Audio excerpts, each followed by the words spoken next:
Welcome to Penrose Learning, where we make understanding easy. In this video, I will show how to play Zelda Twilight Princess on Android only way. Begin by downloading the APK and game data, enable unknown sources, grant storage permissions, and place files in the correct folder.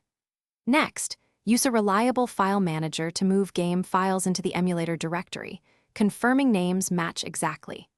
Finish by restarting the emulator so it detects new data and proceeds to verify assets before launching the title.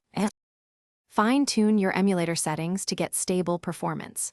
Start by selecting an emulator that supports ARM translation and hardware acceleration, then allocate multiple CPU cores and sufficient memory so the game runs smoothly.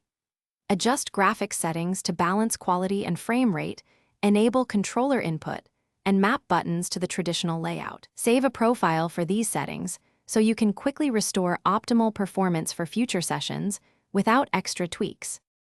If this guide is helping you, please subscribe and like so I can keep making clear, friendly tutorials. Quick recommendation: Robot Face upgrade your clean game with the Shark AI Ultra Robot Vacuum Voice Control, a handy way to free up gaming time and keep your desk clean.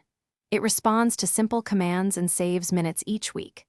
Check the description for the link and other deals, then now let's get back to the video.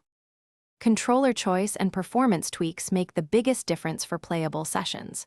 Pair a Bluetooth controller and map essential buttons for swordplay and items, then test responsiveness in a safe area. If you see stuttering, reduce internal resolution or turn off demanding effects to stabilize frame rates. Use save states alongside the game save to protect progress, and periodically test load times so you know which settings give the best balance of visuals and smooth input. Thanks for watching. If this was helpful, leave a like and consider subscribing. See you next time.